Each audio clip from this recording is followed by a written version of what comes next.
Oke, selamat siang teman-teman. Selamat siang, Bu. Oke, sebelum kita mulai, Ibu ingin memastikan posisi duduk kalian sudah nyaman. Wah, sudah Sudah, nyaman, Bu. Bu. Oke, senang sekali ya kita bisa berjumpa kembali di sini. Nah, Ibu ingin bertanya nih, bagaimana kabar kalian? Baik, Ibu. Setidaknya lebih baik dari minggu kemarin, Bu. Baik juga, Bu. Wah, bagus ya jika kalian dalam kondisi yang baik. Nah, sebelum kita memulai sesi konseling pada hari ini, kita bisa memulainya dengan doa ya. Apakah ada yang ingin memimpin doa? Rena, Bu. Saya, Bu. Oke, silakan Rena. Baik, Ibu dan teman-teman, sebelum kita mulai konseling pada hari ini, lebih baik kita berdoa dulu. Doa mulai. Berdoa selesai. Amin. Amin. Terima kasih ya Rena sudah memimpin kita dalam doa. Nah teman-teman, jadi ini merupakan pertemuan kita yang ketiga dan pada minggu kemarin kita sudah melaksanakan sesi exploring. Nah pada pertemuan kali ini kita akan memasuki tahap treatment untuk dapat menentukan penanganan yang tepat bagi teman-teman. Nah sebelum kita melanjutkannya, apakah ada yang mengingat mengenai peraturan konseling kelompok kita? Masih, Bu. Nah, bisa disebutkan ya, Nis? Bisa, Bu. Jadi konseling kelompok kita aturannya adalah tidak boleh memotong pembicaraan orang lain, tidak diperbolehkan makan atau ngemil selama konseling, dan saling menjaga kerahasiaan cerita setiap anggota, Bu. Oke, apakah benar teman-teman? Benar, Bu. Oke, baik. Terima kasih ya Yenis sudah menyebutkannya, dan Ibu senang sekali bahwa teman-teman masih mengingat dengan baik mengenai peraturan konseling kelompok kita. Ibu harap peraturan ini juga bisa kita terapkan hingga sesi konseling kita yang terakhir ya. Dan selanjutnya Ibu ingin mengingatkan kembali mengenai hasil sesi konseling kita di minggu kemarin. Jadi setelah melewati masa tahap exploring, diketahui bahwa teman-teman itu memiliki automatic thought, di mana Rena itu memiliki pemikiran otomatis bahwa Rena itu kudet, terus tidak bisa bergaul dengan baik, dan tidak pantas menjadi contoh bagi adik-adik Rena. Lalu ada Vincent yang punya pikiran otomatis bahwa Vincent itu memang tidak pantas memiliki teman. Kemudian ada Dila yang memiliki pemikiran otomatis bahwa outfit Dila itu tidak bagus dan pasti teman-teman sedang menertawakannya. Dan selanjutnya ada Yenis yang punya pikiran otomatis bahwa Yenis itu tidak mampu jika berteman dengan orang secara langsung, dan Yenis sangat pantas untuk ditertawakan. Yang terakhir ada Onyak yang punya pemikiran otomatis bahwa Onyak itu bukan presenter yang baik. Benar jika teman-teman menertawakan dia dan dia pantas untuk dijauhi karena terlalu berbeda. Nah, dari yang sudah Ibu sebutkan ini, apakah benar teman-teman? Benar, Bu. Oke, terima kasih ya teman-teman atas konfirmasinya. Kira-kira setelah kalian mengetahui bahwa kalian ternyata punya pikiran otomatis yang muncul ketika dihadapkan pada suatu situasi, apakah ada perubahan yang kalian rasakan? Tidak tahu ini perubahan atau bukan ya, Bu. Tapi setelah saya mengetahui mengenai pikiran otomatis itu, ketika ada teman yang sedang berbicara mengenai hal yang saya tidak tahu, saya jadi lebih sadar pikiran itu muncul. Ya, Bu, saya juga seperti Reina, jadi lebih sadar bahwa pemikiran itu muncul. Oke, bagus sekali ya jika kalian sudah lebih sadar, dan itu merupakan suatu perubahan dan Ibu sangat mengapresiasi hal tersebut. Nah, untuk mengatasi permasalahan kalian ini, agar pemikiran otomatis ini dapat menjadi pemikiran yang lebih baik, nah maka kita akan menggunakan pendekatan kognitif behavior therapy atau biasa disingkat CBT. Nah, apakah ada yang tahu mengenai pendekatan ini teman-teman? Belum, Ibu. Oke, karena kalian belum mengetahuinya, maka Ibu akan menjelaskan sedikit mengenai CBT ini. Jadi, CBT merupakan sebuah pendekatan psikologi untuk membantu kita memahami hubungan antara pikiran, perasaan, dan perilaku. Jadi ketika kita berada dalam suatu situasi, sebenarnya yang paling berpengaruh itu bukan mengenai situasinya, tapi bagaimana kita memikirkan situasi tersebut. Pikiran itu kemudian mempengaruhi perasaan kita, misalnya menjadi cemas atau takut, dan akhirnya juga mempengaruhi perilaku kita. Seperti ketika kalian merasa cemas dan takut, kalian akan menghindar atau memilih untuk menyendiri. Contohnya ketika ibu memiliki pikiran seperti ibu tidak pantas memiliki teman. Nah, pikiran tersebut bisa membuat ibu menjadi cemas dan juga merasa tidak percaya diri. Lalu akhirnya ibu akan bertingkah laku dengan memilih untuk menjauhi orang lain. Nah, dari penjelasan ini apakah kalian paham? Paham, Bu. Jadi dengan pendekatan CBT ini, maka kita akan mengetahui hubungan antara pikiran, perasaan, dan perilaku kita ya, Bu. Iya, benar sekali ya, Onya. Jadi CBT ini menekankan pada keyakinan kalian dalam memaknai suatu situasi. Sehingga bukan situasinya yang mengalami masalah, tetapi bagaimana kalian memaknai situasi tersebut. Sehingga ketika kalian menghadapi situasi yang sama, maka siklus tersebut akan terus berulang, mulai dari pikirannya, perasaannya, terus perilakunya juga. Pada pertemuan sebelumnya, kita telah bersama-sama menggali dan mengetahui bahwa masing-masing dari kalian punya pikiran otomatis. Dengan pendekatan CBT ini, maka otomatis thoughts yang kalian miliki itu akan dikenali, diuji, dan juga diganti dengan pikiran yang lebih baik dan juga sehat. Seperti itu. Jadi Bu, sebenarnya ketika kami memiliki pikiran bahwa tidak layak memiliki teman-teman sehingga merasa cemas dan tidak percaya diri yang akhirnya memilih untuk menjauh dari orang lain, pikiran, perasaan, dan perilaku ini akan terus berulang-ulang ya Bu? Iya, betul sekali ya Dila. Maka untuk lebih memahami mengenai CBT ini, Ibu akan menerangkan bahwa CBT itu punya suatu konsep di mana itu konsepnya namanya ABC. Jadi A itu merupakan activity event.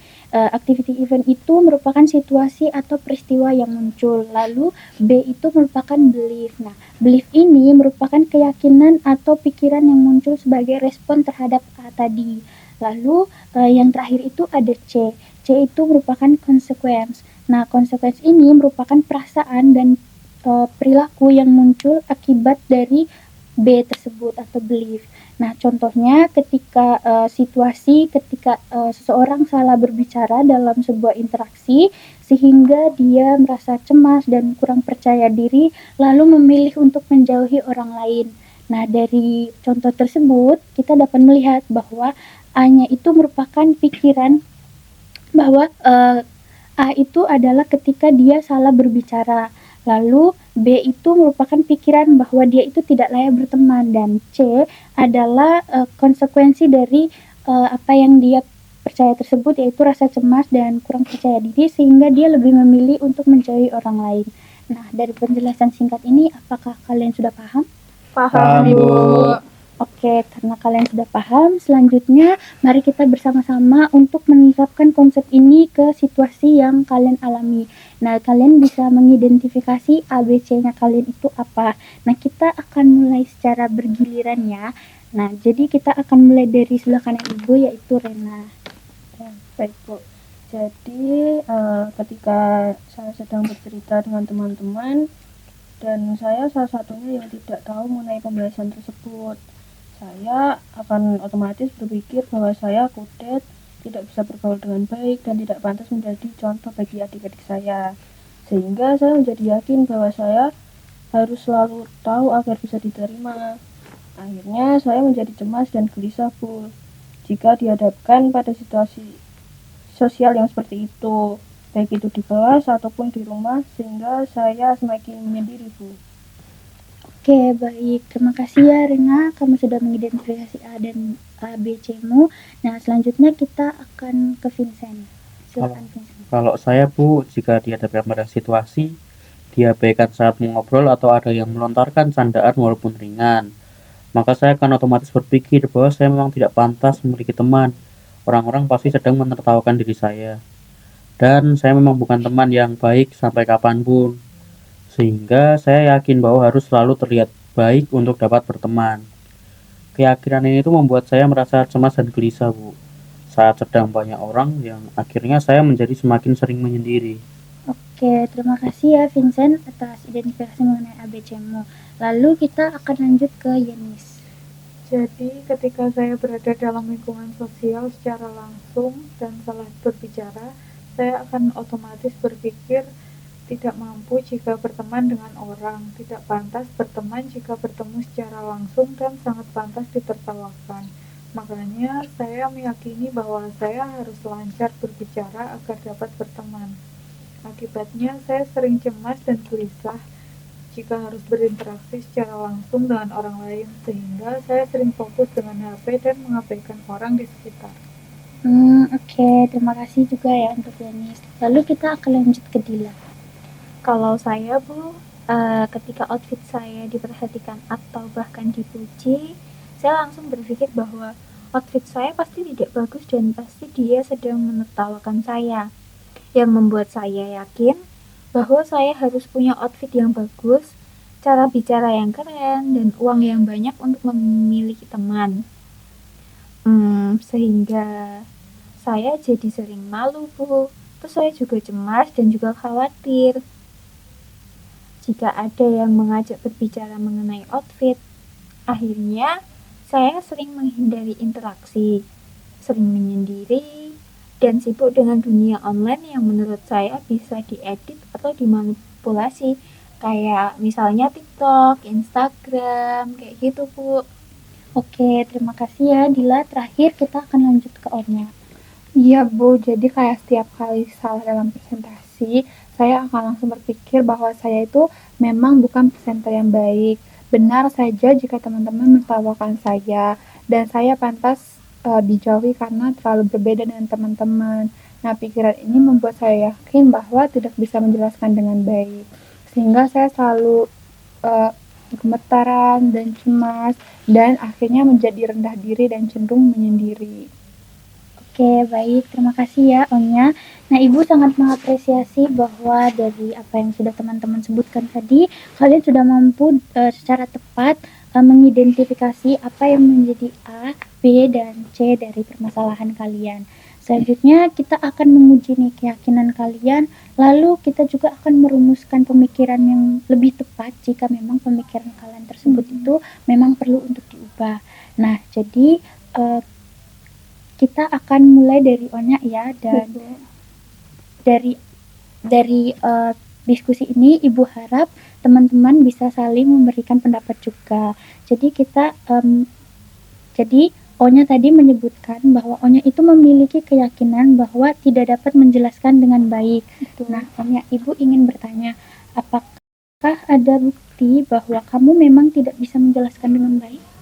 Iya Bu, jadi ketika presentasi saya tuh sering salah bicara, dan beberapa kali kalau menjelaskan ke teman-teman, mereka tuh kadang kayak bingung gitu loh Bu sama penjelasan saya, mereka nggak paham. Maaf Bu, apakah saya boleh bertanya kepada Onya? Boleh, Vincent, silakan. Onya, kamu bilang ketika presentasi sering salah dan teman-teman tidak paham penjelasanmu. Apakah itu terjadi di setiap presentasimu?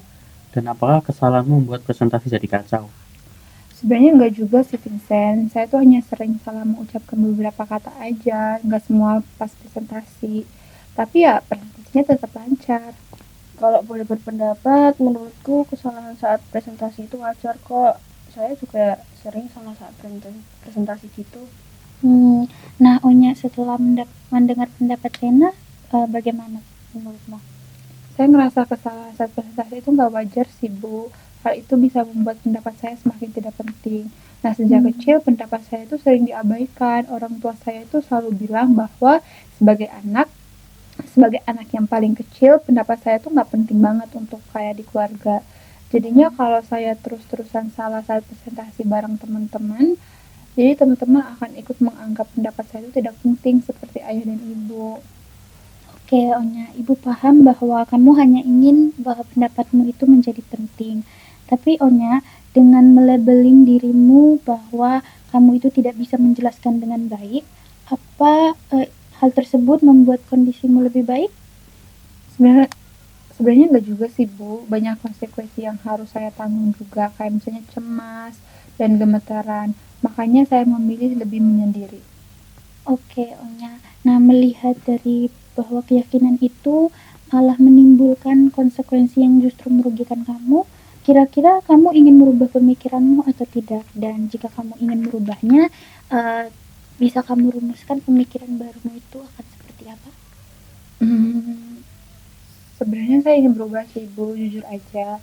Saya ingin merubah pikiran menjadi kesalahan saat presentasi itu wajar. Salah bukan berarti saya tidak bisa menjelaskan dengan baik. Pemikiran ini yang ingin selalu saya pegang ketika saya salah saat presentasi, Bu. Oke, bagus sekali ya Onya bahwa kamu sudah punya pemikiran baru yang lebih baik. Nah, dan Ibu harap kamu bisa menerapkannya dalam kehidupan sehari-hari dan juga saat kamu presentasi tentunya ya. Nah, selanjutnya kita akan beralih ke Yenis. Nah, Ibu memperhatikan sejak kita menguji keyakinan Onya, Yenis itu tampak diam. Jadi, ada apa Yenis? Saya merasa keyakinan saya dan Onyak hampir mirip, Bu. Walaupun Onyak tentang presentasi dan saya tentang interaksi dengan teman, tetapi kami sama-sama berpikir harus lancar berbicara. Oke, Ibu juga bisa melihat bahwa ada pemikiran yang sama di sini ya. Nah, Yenis, kamu tadi menyebutkan bahwa kamu meyakini harus lancar berbicara agar dapat memiliki teman. Apakah ada bukti nyata ketika kamu tidak lancar berbicara lalu tidak ada yang ingin berteman denganmu? Untuk teman-teman di sekitar saya, sekarang mereka tidak pernah menjauh sih, Bu, kalau saya salah bicara. Tapi teman-teman yang lama mengejek saya, Bu, saat saya salah bicara. Teman lama ya. Nah, bisa kamu ceritakan lebih detail mengenai hal tersebut?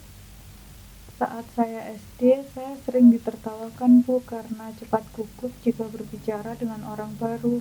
Makanya saya berpikir bahwa tidak bisa berbicara di depan umum dan memilih untuk berkomunikasi secara online.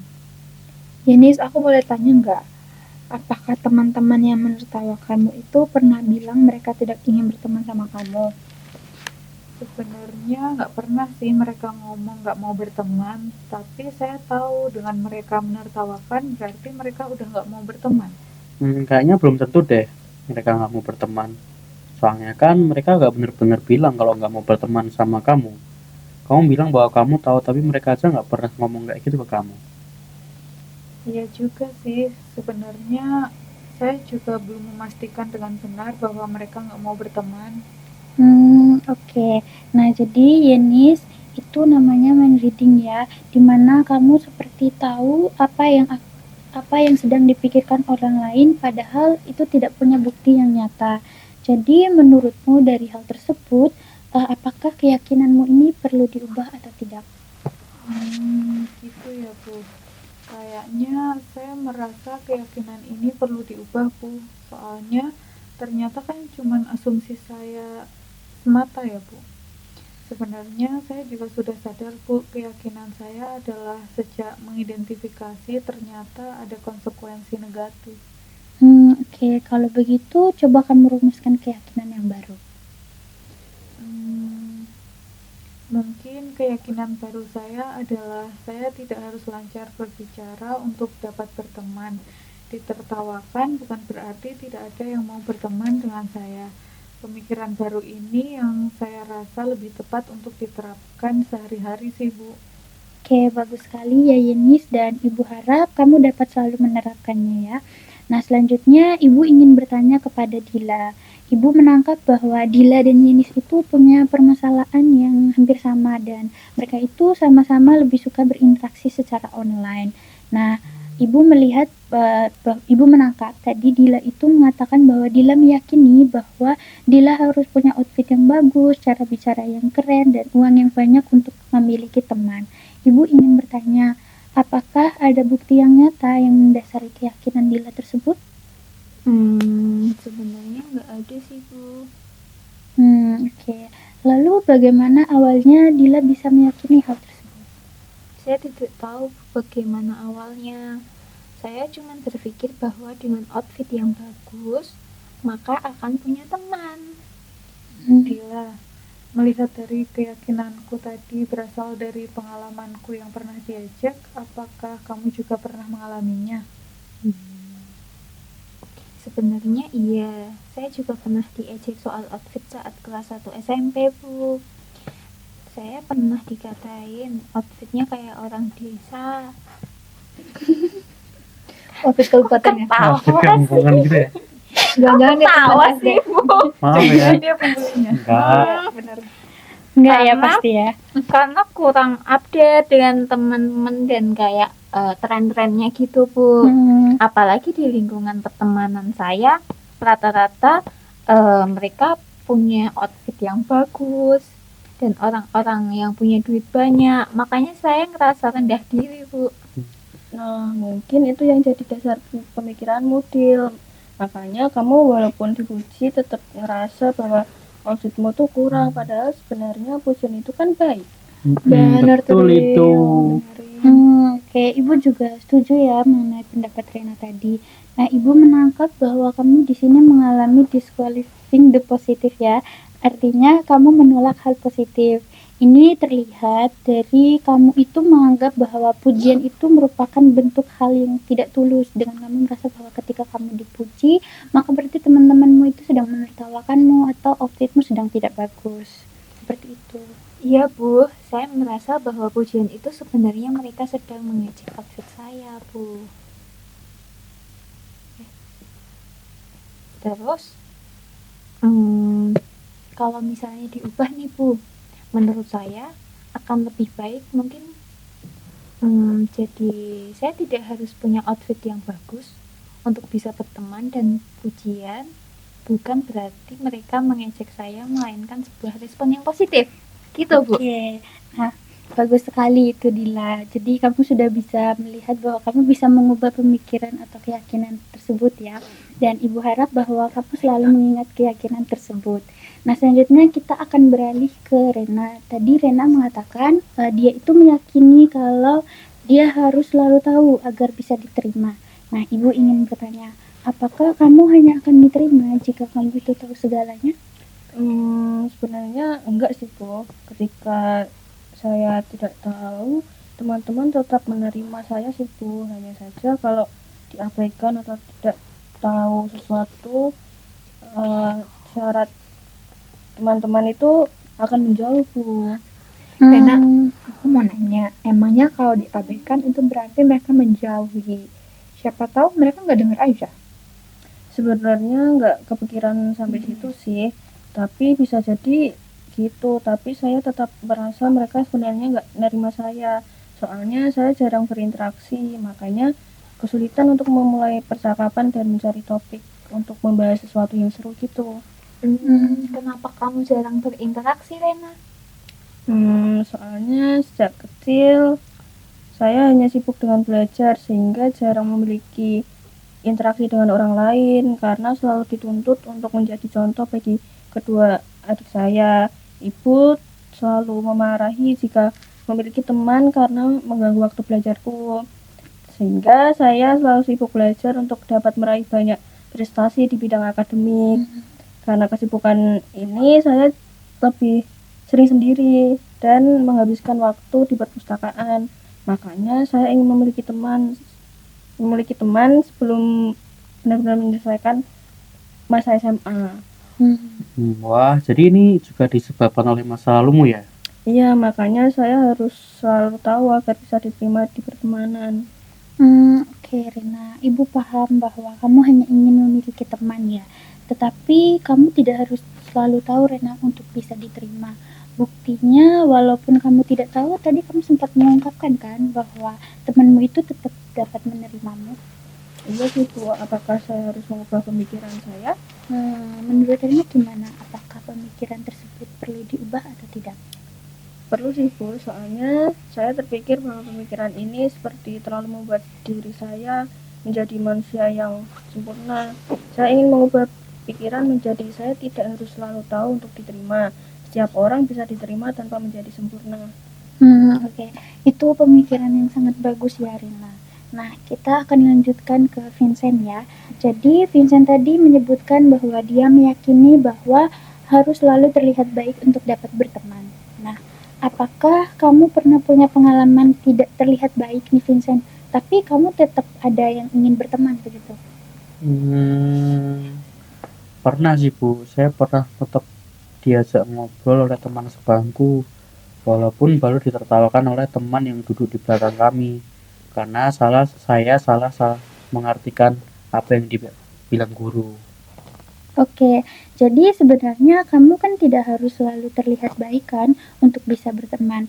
Buktinya tadi kamu mengatakan bahwa tetap ada yang ingin ingin mengajakmu mengobrol ketika kamu merasa bahwa kamu itu sedang tidak terlihat baik.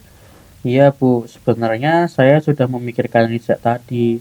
Saat Ibu menanyai Reina tentang pertanyaan itu juga, saya tanyakan ke diri sendiri. Saya juga merasa bahwa keyakinan ini hadir dari pengalaman masa lalu. Pertanyaan-pertanyaan Ibu terhadap teman-teman, saya tanyakan juga pada diri saya sendiri, Bu. Makanya saya merasa bahwa keyakinan ini perlu saya ubah. Nah, Vincent, Ibu sangat mengapresiasi bahwa kamu itu mampu menerapkan apa yang Ibu tanyakan kepada teman-teman ke diri kamu sendiri ya. Dan ini menunjukkan bahwa kamu itu sangat dengan sungguh-sungguh menyimak dan juga memahami setiap pertanyaan Ibu. Jika Ibu boleh tahu, pengalaman masa lalu yang kamu maksud itu seperti apa, Vincent? Saya dulunya pernah mengalami bullying karena dianggap teman sebagai kutu buku, Bu. Tepatnya ketika saya kelas 2 SD. Saya memang sangat suka membaca buku sehingga lebih banyak waktu dihabiskan untuk membaca, entah itu buku cerita atau buku pelajaran, Bu. Bully yang pernah dialami membuat saya merasa bahwa saya ini gak cocok memiliki teman, Bu. Oke, seperti itu ya. Lalu pemikiran baru yang ingin kamu rumuskan itu seperti apa? Keyakinan barunya adalah saya nggak harus kelihatan baik untuk dapat berteman. Buktinya ketika saya sedang tidak baik pun masih ada yang mau mengobrol dengan saya gitu, Bu. Oke, bagus ya Vincent. Nah, Ibu bangga kepada teman-teman karena kalian semua sudah mampu mengubah pikiran maupun keyakinan yang kurang tepat menjadi lebih tepat. Nah, selanjutnya Ibu akan membagi kalian dalam 2 kelompok kecil. Dalam kelompok tersebut, kalian akan mendiskusikan mengenai bagaimana kalian akan menerapkan keyakinan baru yang tadi sudah dirumuskan ya. Nah, kelompok pertama itu ada Onya, Dila, dan Yenis. Lalu di kelompok kedua itu ada Vincent dan Rena. Nah, silahkan teman-teman bisa mulai untuk berdiskusi. Ibu berikan waktu sekitar 3 menit ya. Ya, Bu. Baik, Bu. Silahkan ya teman-teman. Terus aku di tengah-tengah kayak gini. Kamu bisa berhadapan ya. Kan bisa mundur ya, Dila. Masih Dila. Iya, mundur terus.